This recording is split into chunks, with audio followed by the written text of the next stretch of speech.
on this earth is how many riches can you get, the best this can you get, da da da da da. No, stop. Just rejoice in what you have, be thankful, and know that you are eternally sufficient, meaning that nothing that you take with you, like, you can't take anything with you, period, you know? I have been praying over this platform for quite some time now, and I have just really felt it being laid on my heart to just kind of talk about what God puts on my heart and what he wants me to share with you guys. So this video is nothing specific. There's no theme, I guess, except for kind of just an introduction to my channel. So hi, for those of you who are watching this and don't know me, my name is Taylor and I am 17. I live in Idaho and I'm just very passionate right now. I feel like I said, in the last few years, I've seen such a big growth in my relationship with God and my faith. And it's just something that, you know, I'm on this earth and I want to glorify him in everything I do. And, you know, I think that YouTube and platforms are so great for sharing God's word and for hopefully reaching the hearts of those who need it. And so, you know, there's just a lot of Bible study opportunities that I have upcoming for this channel that I'm really hoping to do, including James, because that's literally my favorite book of the Bible right now.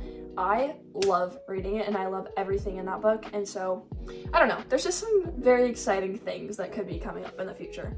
But, yeah, I'm just very passionate about sharing God's word, and with doing Bible studies or maybe just little notes for you guys of how to apply things to your Christian walk. Obviously, I'm still growing in my faith and I will never be to where I want to be in the walk with God. And I think that's just something that's super important to understand from a viewer's point of view, is that anything and everything that I talk about is just in my walk of faith where I'm at.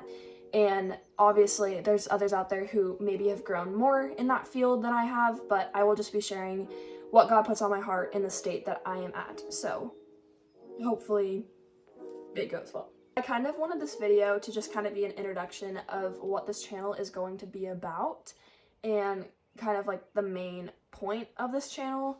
And so the main point is obviously Jesus and, you know, maybe like little bits and pieces of my life and things that I do, but specifically like Bible studies and trying to teach you guys Jesus and his heart and his love for all of you guys.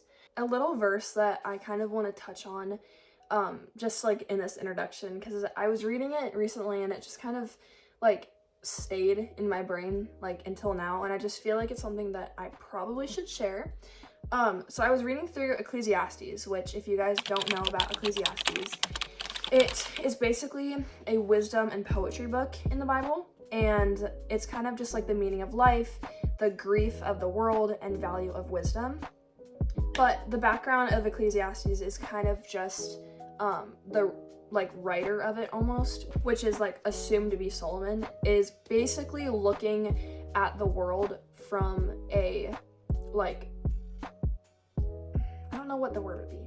There's nothing after the end of this earth. Like when you're living, you're just kind of like living for yourself, and however many years you live is basically all you get. And then when you die, nothing else happens. Like there's nothing, that's it. You lived your life and it's over, and there's nothing else.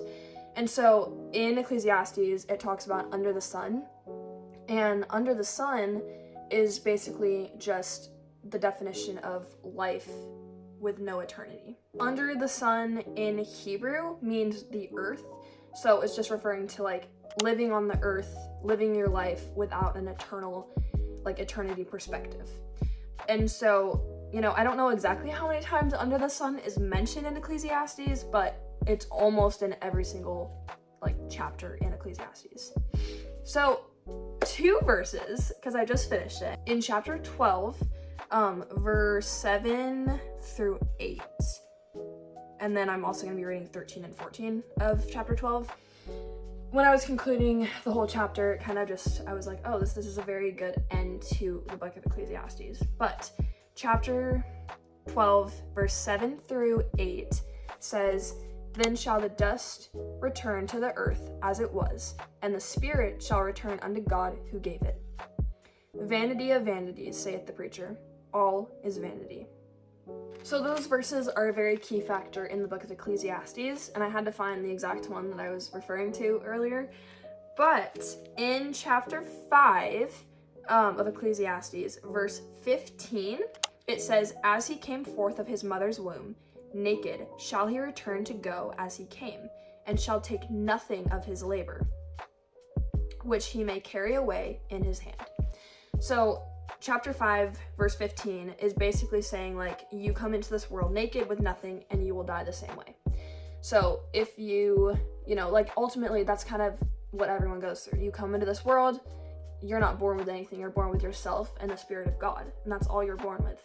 When you die, you're leaving the same way. You're not taking anything with you. So ultimately, anything that we do on earth, nothing is going to fulfill our souls. Nothing is going to replenish our desires and, you know, any of that. Our bodies are eternally sufficient, meaning that, you know, our bodies crave and long for something more than what this earth can give us. Like, nothing on this earth is going to satisfy our wants and our needs, because that's how we're created.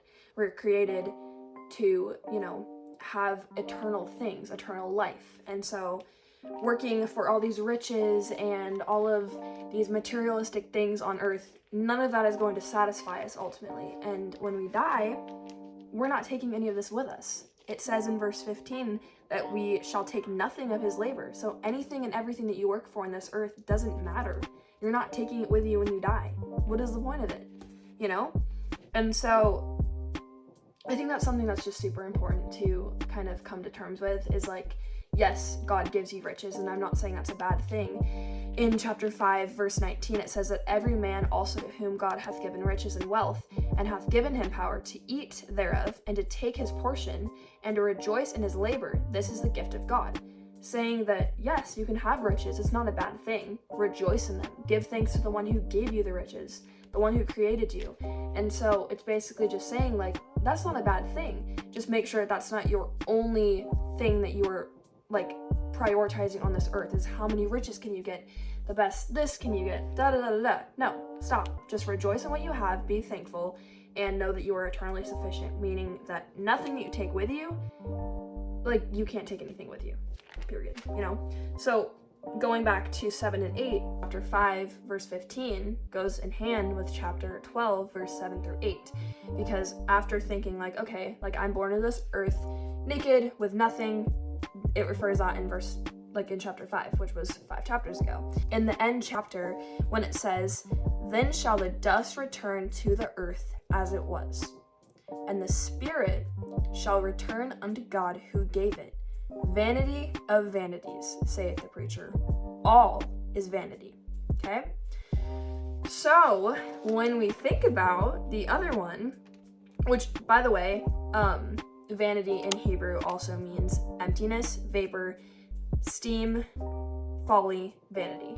So, it just kind of means, like, emptiness. All is emptiness. So when the preacher says, emptiness of emptiness, saith the preacher, all is emptiness, right? So if you're looking at this world with, you know, a perspective of not being eternally sufficient, your spirit is not eternally sufficient, you're just dying, then it's just vanity, right?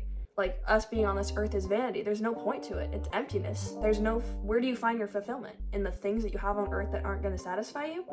And so it's kind of just saying, like, when it says, then shall the dust return to the earth as it was. So everything that happened in the beginning is going to happen again. You were born with nothing. You're going to die with nothing. You know, the dust is going to return to the earth as it was. And the spirit is going to return to God who gave it, right? So choose Christ. Ultimately, choose Christ and the one who can give you everything you need to be eternally sufficient. Okay, and then the ending of Ecclesiastes was verse 13 through 14, which is basically just talking about the duty of man. And so it says, let us hear the conclusion of the whole matter. Fear God and keep his commandments, for this is the whole duty of man. For God shall bring every work into judgment with every secret thing, whether it be good or whether it be evil, right? So that's our duty. God kind of sums up the book of Ecclesiastes in verse 13 through 14 of chapter 12, because all through Ecclesiastes and Proverbs, they talk about how fear of the Lord is the beginning of wisdom. And so when it says in chapter 12, verse 13, fear God and keep his commandments. So fearing God is the beginning of wisdom, which is the beginning of, growing in our walk with Christ. So with that being said, I kind of just went on a spiral, but I prayed before this, and I just think it's amazing. Like, I had no idea what I was going to be talking about. I was kind of just like, okay, like, I don't know, God, give me something. And then all of a sudden I'm like, oh, I remember this chapter. So life is not meaningless when you look at it from an eternal perspective. Your spirit, my spirit, everyone's spirit is eternally sufficient, meaning that we require more spiritually than this earth can give us, okay? Riches are great, riches are fine, rejoice in them. Give thanks to God, the Creator. At the end of your life, when you die, that is gonna matter. And I know it's hard to talk about and probably hard to hear about, and I pray that this topic can touch the hearts of those who need it to be touched. But when you think about it, when you die, you're eternally sufficient, right? It's either you're going to be with your Creator or you're going to be separated from your Creator. All of the things you had on earth did not matter. It is the end of your life and your eternal, so the fulfillment of your eternal spirit is going to be mattering, okay? So remember, God can give you everything, right? He is a supplier. He is the farmer. He is a shepherd. He is the nourisher. And, without him, we are nothing, okay?